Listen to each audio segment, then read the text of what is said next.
하나님 말씀은 사무엘하 16장 15절로 17장 1절로 23절까지입니다.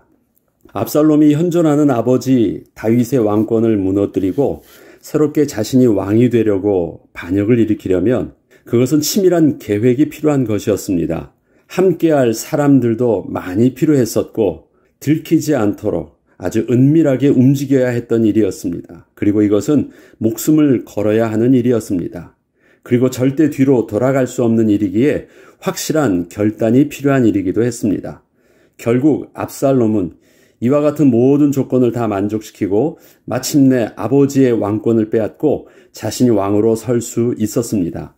압살롬은 드디어 자신이 원하는 것을 얻게 된 것입니다. 압살롬은 인간적으로 볼 때 보통 사람은 아닌 참으로 대단한 자였다는 생각이 듭니다. 이것이 세상의 사람들이 세상에서 자신이 원하는 것을 얻는 방법입니다. 저들은 자신들이 세상의 역사의 흐름을 이끌고 바꿀 수 있다고 생각을 합니다. 모든 사건의 배후에서 사람들보다 한 걸음 앞서 생각하고 계획해서 이를 꾸밈으로 모든 삶을 주도하고 있다고 생각을 합니다. 돈을 버는 일도 정치적 힘을 얻는 것도 자신이 원하면 그렇게 할 수 있다고 생각을 합니다. 그리고 자신들이 원하는 대로 진행되고 있는 사건의 흐름에 희열을 느끼며 자기 스스로가 세상을 주관하는 왕이 된 듯한 착각을 하면서 살아갑니다. 그러나 하나님의 말씀은 오늘 본문을 통해서 여호와께서 압살롬에게 화를 내리려 작정하셨다는 말씀으로 역사의 주인이 하나님이심을 분명하게 증거하고 있습니다.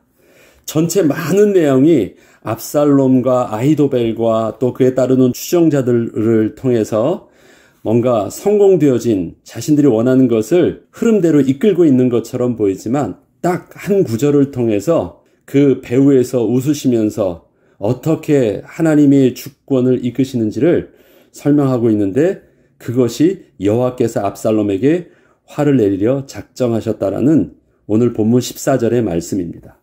사무엘하 16장 20절부터 23절의 전체 내용 속에서 제가 한 구절만 읽겠습니다. 그때 아히도벨이 베푸는 계략은 사람이 하나님께 물어서 받은 말씀과 같은 것이라.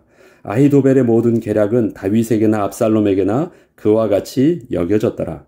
현재 다윗을 배반하고 압살롬의 모사가 되어 있는 아히도벨은 다윗의 가장 뛰어난 모사였습니다. 아히도벨의 모략들은 왕이나 다른 신하들이 생각할 때 전혀 생각하지 못했던 치밀함과 계획들이 숨어 있었기에 이것은 하나님이 지혜를 주시지 않으면 나올 수 없는 것이라 생각을 할 정도였습니다. 이렇게 뛰어난 전략가를 압살롬이 자기의 사람으로 만들고 반역을 일으켰다는 것은 어느 누구도 상대할 수 없는 이기는 싸움을 하게 된 것을 말합니다. 그리고 역시 아히도벨은 뛰어난 전략을 압살롬에게 말해주었고 압살롬은 모든 진행들을 계획에 차질됨 없이 진행할 수 있었습니다. 아히도벨이 반역에 성공한 후 제일 먼저 압살롬에게 알려준 모략은 압살롬이 다윗 왕의 후궁들을 모든 백성이 보는 앞에서 자기의 여자로 삼는 모습을 보여주기 위해서 동침을 하라는 것이었습니다. 이것은 단지 성적 타락한 모습이 아닙니다. 치밀한 정치적 계략이 있는 것인데 이것은 압살롬이 실제로 다윗 왕의 왕권을 완전히 빼앗아 자기가 다윗 왕과 같은 자가 되었음을 상징적으로 보여주는 행위였고 또한 다윗 왕과는 완전히 원수가 되게 하여 더 이상 건널 수 없는 강을 건너는 행위였습니다. 이러한 압살롬의 행위는 자신을 따라 반역에 참여한 사람들 중 아직도 확신이 없어 눈치를 보면서 상황이 안 좋아지면 얼른 다윗 왕에게 다시 돌아가기 위해서 눈치 보고 있던 자들에게 더 이상 양다리를 걸치지 못하게 하고 무조건 압살롬만 선택하고 충성하도록 하는 방법이었습니다. 이제는 더 이상 다윗 왕에게 용서를 구하거나 돌아갈 수 있는 기회를 없어버리는 다리를 완전히 미련 없이 끊어버리는 행위를 한 것입니다. 이러한 아히도벨의 계략은 너무도 치밀했고 기가 막힐 정도로 뛰어났지만 오직 자신이 원하는 것만을 얻기 위한 방법으로 너무도 잔인하고 악한 방법이기도 했습니다. 그러나 이러한 모든 상황과 모든 사람들을 고려해서 계획한 그의 뛰어난 모략 속에는 하나님에 대한 인식이 전혀 반영되어 있지 않았습니다. 하나님의 주권을 전혀 모르는 지혜였던 것입니다. 그에 반해 아렉 사람 후세도 있었습니다. 앞서 후세가 다윗을 따랐지만 그 마음은 충성심이 다윗에게 향했지만 다윗은 그를 압살롬에게 보냈기 때문에 후세는 압살롬에게 위장 전향을 한 것입니다. 사무엘하 17장 7절로 13절을 보면 후세는 이렇게 압살롬에게 자기의 의견을 내놓습니다. 왕도 아시거니와 왕의 아버지와 그의 추정자들은 용사하라. 그들은 들에 있는 곰의 새끼를 빼앗긴 것 같이 격분하였고 왕의 부친은 전쟁에 익숙한 사람인즉 백성과 함께 자지 아니하고 지금 그가 어느 굴에나 어느 곳에 숨어 있으리니 혹 무리 중에 몇이 먼저 엎드러지면 그 소문을 듣는 자가 말하기를 압살롬을 따르는 자 가운데에서 패함을 당하였다 할지라. 비록 그가 사자 같은 마음을 가진 용사의 아들일지라도 낙심하리니 이는 이스라엘 무리가 왕의 아버지는 영웅이요 그의 추정자들도 용사인 줄 알미니이다. 아히도벨은 본격적으로 도망한 다윗 왕과 그 무리들을 소탕하기 위해서 시간의 지체함 없이 저들이 당황하고 아무것도 지금 제대로 준비하고 있지 못하고 있는 그 틈을 타서 빨리 군사들을 보내 끝을 낼 것을 압살롬에게 다음 모략으로 알려주었습니다. 그것은 이 상황에서 가장 적확하고 정확한 상황 판단이었고 실행 계획이었습니다. 그러나 압살롬은 아히도벨 다음으로 뛰어났던 후세에게도 의견을 물어 신중한 결정을 내리려 하였습니다. 후세의 의견은 다윗 왕이 조금이라도 시간을 벌게 하기 위한 의도를 가지고 있었던 계략이었습니다.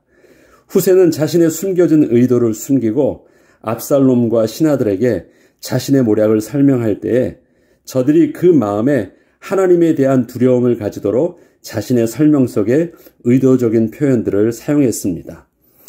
하나님에 대한 경외함이 아니라 하나님에 대한 두려움을 가지도록 하게 한 것입니다. 왕의 아버지와 추정자들이 용사라는 것은 틀림없는 사실이었습니다. 그런데 그들을 이방 민족들도 두려워했던 이유는 골리앗과 같은 육신적인 힘이 아니었고 하나님께서 함께하여 주시는 비밀이 있음을 보았기 때문이었습니다. 그렇기에 용사라는 의미는 그는 하나님의 사람이었다는 것을 은연중 인식하게 하는 표현이었습니다. 후세는 단어들을 통해서 사람들이 다윗과 함께한 사람들 속에서 그 하나님에 대한 인식들을 할 수 있도록 의도적인 표현을 썼던 것입니다. 그 중에 용사라는 표현은 분명히 그가 하나님의 사람이었다라는 것을 인식하게 한 것입니다. 또 이런 표현을 씁니다. 곰이 새끼를 빼앗은 것 같은 격분은 다윗이 목동이었을 때 곰과 사자들이 자신의 양을 잡아먹으려 했을 때 격분함으로 싸워 이겼던 다윗의 분노를 기억하게 합니다. 이러한 다윗의 분노에 하나님께서는 다윗과 함께 하여 주셔서 그 힘센 곰과 사자도 이길 수 있었던 것을 말해주고 있는 것입니다. 이것은 다윗이 사울왕 앞에서 하나님이 자기를 어떻게 지켜주셨는지를 말씀하는 것입니다. 목동이었을 때 마치 자기 새끼를 빼앗기는 그 곰과 곰의 심정으로 그런 맹수의 그 분노를 가지고 곰과 사자를 이겼던 모습을 분명히 인식하게 해줍니다. 왕의 부친은 전쟁에 익숙한 자로 지금 그가 어느 굴에나 어느 곳에 숨어 있으리라는 표현 속에 다윗 왕이 사울을 피해 도망을 다닐 때 다윗을 쫓던 사울이 오히려 다윗이 숨어있던 굴 속에 들어가게 되므로 죽을 뻔했던 일들을 기억하게 합니다. 이것은 다 알고 있는 사실이죠. 어떤 반전의 역사가 있었습니까? 하나님이 다윗 왕과 함께하여 주심으로 오히려 다윗을 쫓던 사울이 다윗에게 죽음의 위기를 겪게 되었던 일들을 기억하게 합니다. 이것 또한 하나님이 다윗과 함께하여 주심으로 일어났던 일들이었습니다. 또한 소문을 듣는 자가 말하기를 압살롬을 따르는 자 가운데서 패함을 당하였다 할지라는 표현 속에는 지난날 다윗과 사울을 비교하며 사울을 천천히요 다윗은 만만이라는 백성들의 다윗을 향한 칭송을 기억하게 합니다. 이것은 지난날 아무리 다윗을 이기려 했어도 도저히 따라갈 수 없었던 사울의 모습을 떠오르게 하였습니다. 소문, 그것은 무엇입니까? 백성들의 가지고 있는 그 칭송들을 기억하게 한 것이에요. 압살롬이 아버지 다윗 왕에게 반기를 들고 감히 반역을 할 수 있었던 것은 지난날 하나님이 함께 하심으로 그 누구도 상대할 수 없는 지혜와 힘과 능력이 다윗 왕 그 아버지에게 더 이상 보이지 않았습니다. 그리고 더 이상은 이제는 없고 제대로 판단도 할 수 없는 힘없는 노인에 불과하다고 생각을 했기 때문이었습니다. 만약에 옛날에 그 아버지의 그 모습을 보았다면 감히 압살롬이 다윗 왕에게 반기를 들 수 없었을 텐데 그는 10여 년 동안 특히 최근에 4년 동안 아버지의 모습을 보니까 아버지의 옛날에 그 하나님과 함께 하셨던 그 용맹함과 그 배우의 힘, 그 아우라를 볼 수가 없었던 것이에요. 이 자신감이 있었습니다. 그런데 이러한 후세의 숨겨진 표현 속에서는 다윗이 어떤 사람인지를 다시 생각하게 하는 단어들이 들어있던 것입니다. 결국 압살롬은 그 힘과 능력을 가지고도 다윗을 쫓는 데 실패했던 사울 왕의 모습과 자신의 모습을 비교하게 되었고 사울 왕보다도 더 치밀하게 준비해서 다윗 왕과 상대해야 한다는 후세의 말을 당장 급하게 속도전이 필요하다는 아히도벨의 말보다 더 옳게 여겨 후세의 손을 들어주게 되었습니다. 이 모략으로 인해서 압살롬의 반역의 1등 공신이었던 아히도벨의 영향력은 후세에게 그 자리를 내주게 되었습니다. 이는 하나님께서 압살롬에게 화를 내리려 하신 것이었다. 무슨 말입니까? 분명히 계략으로는 아히도벨의 계략이 더 뛰어났는데 어떻게 아히도벨의 계략보다 후세의 계략을 더 뛰어난 것으로 받아들일 수 있게 되었느냐? 거기에는 하나님의 주권이 개입하셨다라는 것입니다. 압살롬과 온 이스라엘 사람들이 이르되 아렉 사람 후세의 계략은 아히도벨의 계략보다 낫다 하니 이는 여호와께서 압살롬에게 화를 내리려 하사 아히도벨의 좋은 계략을 물리치라고 명령하셨음이더라. 사람의 생각은 논리적이고 합법적인 나름대로의 판단의 기준과 근거를 가지고 결론에 도달하려 합니다. 생각한다는 것, 생각한다는 의미 속에는 그러한 배경을 깔고 있습니다. 그러나 사람의 마음은 아무런 이유 없이 그냥 내가 좋으면 좋은 것이고 싫으면 싫은 것입니다.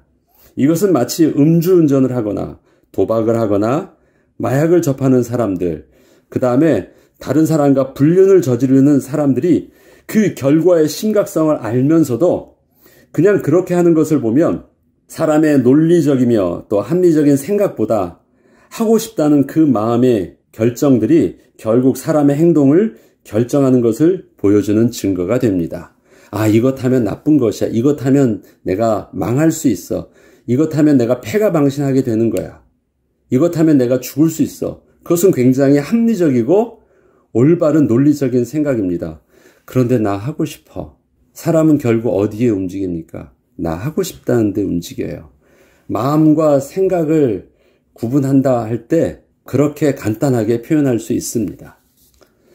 하나님께서는 우리의 마음과 생각을 지켜주십니다. 올바른 판단을 하게 하시지만 그 다음에 올바른 마음 속에서 내가 원하는 것, 자기의 기쁘신 뜻을 위하여 우리의 마음에 하나님의 기쁘심과 우리의 마음에 일치하게 해주신다는 것입니다. 그것이 빌립보서 4장 7절에 나와 있는 말씀으로 그리하면 모든 지각에 뛰어난 하나님의 평강이 너희 마음과 생각을 지키시리라.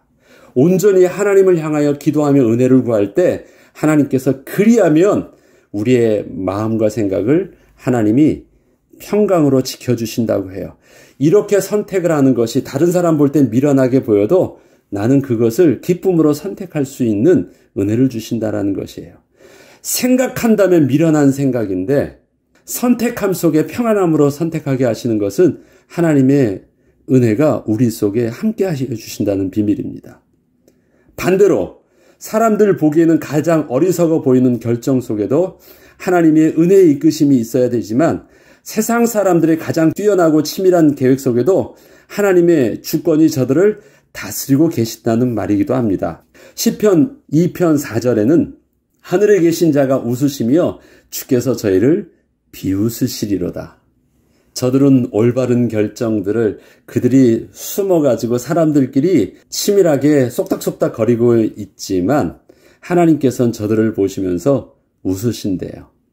그래, 그렇게 한번 해봐 라고 말씀하신다는 거예요. 본문은 압살롬과 그를 따르던 추정자들이 후세의 결정에 손을 들어주게 된 것을 하나님의 작정하심이요 하나님의 의도였음을 분명하게 증거하고 있습니다. 압살롬이 모든 것을 치밀하게 계획하고 진행하므로 자기가 원하는 것을 다 하고 있고 다 손에 쥐게 된 것처럼 보이지만 결국 하나님은 저들 자신의 그 악한 계획 속에서 스스로 멸망하도록 하나님이 이끄신다는 것을 말씀하고 있는 것입니다.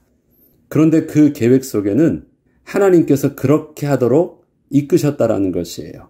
그리고 성경은 하나님의 주권을 좀 더 명확하게 알 수 있도록 하나님이 명령하셨다라는 그 왕의 주권들을 온전히 표현합니다.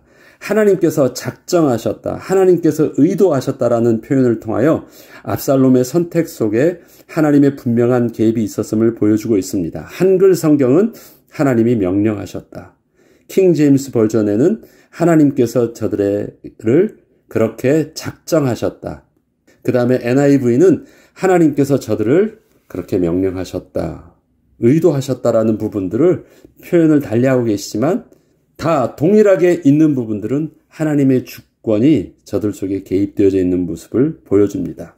하나님의 은혜는 다른 사람보다 더 뛰어난 계획과 지식을 주셔서 세상을 앞서가게도 하십니다. 하나님의 사람들에게 주시는 그 은혜를 그렇게 하나님은 창조적인 지혜와 능력으로 앞서 나가게 하시는 은혜를 누리기도 하십니다. 그러나 하나님이 없이도 잘 살 수 있다고 생각하는 그 뛰어난 지식과 계획으로부터 하나님의 백성을 실패케 하시는 은혜도 있음을 우리는 잊어서는 안 됩니다. 지난날 아히도벨의 계략은 하나님이 함께 하시는 뛰어남이었습니다. 그런데 지금 압살롬과 함께하는 계략은 하나님께서 그렇게 주셨던 지혜 가운데 나와 있는 또 계략이었습니다. 이것을 지난날 아히도벨을 보았던 압살롬과 신하들과 많은 사람들은 여전히 그의 지혜 속에 하나님께서 지난날 뛰어나게 주셨던 지혜와 비슷한 그 지혜를 보면서 역시 아히도벨이다라고 생각을 하고 있습니다. 그러나 그 지혜 속에는 하나님이 함께 하시는 비밀이 없다라는 것은 저들이 눈치를 채지 못하고 있어요. 뛰어남은 있는데 그 속에 하나님이 함께 하시는 것은 모르는 것입니다. 우리에게 하나님의 은사를 주셔서 뛰어난 능력을 발휘합니다. 그건 하나님이 주신 은사예요. 그런데 은사를 받은 자가 하나님을 잃어버리면 어떤 일들이 일어날까요? 그래도 그 은사는 남아 있어요. 뛰어남 속에서 하나님이 주셨던 은사와 능력들을 다 발휘할 수 있습니다. 그런데 지난날의 은사와 무엇이 다를까요? 하나님의 임재를 아는 은사였고 지금은 하나님을 떠난 은사입니다. 사울 왕에게 하나님의 임재가 있었던 왕권과 사울 왕에게 하나님의 임재가 없었던 왕권은 똑같이 다 발휘합니다. 그러나 결과는 달라요. 하나님이 떠나셨어도 왕권은 떠나지 않고 있습니다. 그런데 그것은 천지차이죠. 지금 아히도벨이 착각하는 것, 알지 못하는 것, 지금 압살롬이 알지 못하는 것이 그것입니다. 압살롬은 아히도벨의 지혜는 가져올 수 있었지만 그 배후에서 함께 하셨던 하나님의 은혜는 다윗 왕으로부터 빼앗아 올 수 없었습니다. 그래서 왕권을 빼앗아 오려고 하지만 하나님의 은혜를 함께 할 수 있는 비밀이 없었기 때문에 어떻게 망하는지 오늘 본문은 말해주고 있는 것입니다. 그와 반면에 하나님의 사람에게 있어서는요, 만약에 하나님의 은혜가 떠난 그 지혜라고 한다면 하나님은 오히려 실패케 하십니다. 지난날에 은혜 가운데 다윗은 그 왕권이 없어도 함께 할 수 있었는데 지금 다윗이 왕이 되었지만 하나님의 은혜를 잊어버렸을 때 밧세바의 일들은 왕이라면 숨겨져야지 자기의 왕권을 온전히 드러낼 수 있었는데 그것이 완전히 다 까발려지게 됩니다. 지금 오늘 또 본문에서는 자신의 왕권도 다 빼앗겨지게 됩니다. 이것은 하나님이요, 다윗에게 겉으로 보면 실패케 하는 것이었고 다윗의 모든 것을 막아서는 것이었습니다. 잘 되는 길들을 막아서는 일처럼 보였어요. 다윗이 하는 일들을 다윗이 생각했던 계략과 음모처럼 잘할 수 없도록 하나님이 밧세바의 일들을 완전히 까발리는 일들이었습니다. 그런데 그것은 다윗에게 실패도 부끄러움도 아니었어요. 겉으로는 하나님이 막는 일처럼 보였지만, 실패케 하는 일처럼 보였지만, 그것은 다윗을 지켜주시는 일들이었습니다. 다윗의 지난날 연약함을 통해서도 하나님은 힘과 지혜를 주셔서 이기게도 하셨지만, 다윗의 모든 왕권을 다 얻었음을 가지고도 하나님은 그 왕권을 무기력하게도 하시고 그 지혜들을 까발려가서 막으셨습니다. 이것은 다윗이 또 누리는 하나님의 또 다른 더 크신 은혜입니다. 오늘 그것을 보여주고 있습니다. 다윗은 실패하고 있습니다. 그러나 다윗은 여전히 하나님의 은혜 속에 있는 것입니다. 내가 가진 계획이 실패한다고 해도 그 계획은 실패한 것이거나 하나님이 도와주지 않으시는 것이 아니라 하나님이 막아주시는 은혜를 누리고 있는 것임을 알아야 한다는 것입니다. 오늘은 다윗이 그러한 은혜를 누리고 있는 것입니다. 아히도벨의 계략은 마치 하나님이 주지 않으시면 그런 생각은 나올 수 없을 정도의 뛰어난 지략이었으나 그 내용 속에 하나님의 주권은 철저히 배제된 생각이었습니다. 그것에 반해서 후세의 전략은 하나님의 실존과 주권을 인식하게 하는 전략이었습니다. 결국 저들은 하나님을 두려워함으로 결국 후세의 전략은 인간적으로는 가장 뛰어난 전략이었으나 후세의 전략을 선택하는 결과를 낳게 되었습니다. 하나님이 저들의 마음을 이끄사 다윗이 위기 상황에서 피할 수 있게 되는 결정을 하게 하신 것이었습니다. 하나님이 그의 마음을 두려움을 통해서 아히도벨의 전략을 감히 선택하지 못하도록 한 것이에요. 우리의 선택과 결정 속에는 하나님의 은혜가 임할 수 있도록 우리의 마음과 생각이 하나님의 은혜 속에 인도하심을 받는 축복이 있어야 되겠습니다. 그런데 하나님께서 어떻게 우리의 마음과 생각을 지켜주신다고요? 우리에게 평강함을 어떻게 얻도록 하게 하신다고요? 우리가 하나님께 은혜를 구하며 기도할 때, 모든 것이 하나님께 집중될 때 하나님은 우리의 평안함 속에서 세상의 미련함을 선택하게 하신대요. 이들은 어떻습니까? 두려움 속에서 세상의 똑똑함을 선택합니다. 그런데 그것이 실패예요. 그런데 우리는 모든 지각에 뛰어난 하나님의 평강이 우리의 마음과 생각을 주시는 세상의 미련함, 하나님의 지혜를 선택하게 하십니다. 그 은혜의 비밀들을 오늘도 하루를 시작하기 전에 하나님께 기도함으로, 인도함으로 선택하는 은혜가 있어야 되겠습니다. 하나님은 나에게 왼쪽으로 가라, 오른쪽 가라, 나에게 직접 점장이처럼 말씀해 주지 않으실 것입니다. 그러나 내가 오늘 선택하는 것이 평안함 속에서 마땅히 그것을 선택하는 마음을 우리에게 주실 것입니다. 지금 압살롬은 가장 똑똑한 선택을 무엇을 가지고 하고 있습니까?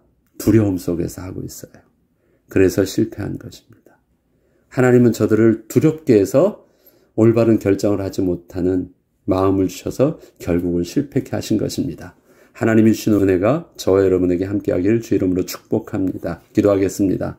하나님, 아무것도 염려하지 않고 오직 우리의 구할 것을 감사함으로 하나님께 아뢰는 또 기도의 비밀을 오늘도 누려서 세상의 미련함을 하나님이 주시는 평안함 속에 은혜로 선택함으로 마침내 승리하며 마침내 하나님의 축복소로 인도하는 비밀을 누리는 또 축복의 날이요 거룩한 백성으로 오늘도 서게 하여 주옵소서. 감사드리며 우리 주 예수 그리스도 이름으로 기도합니다.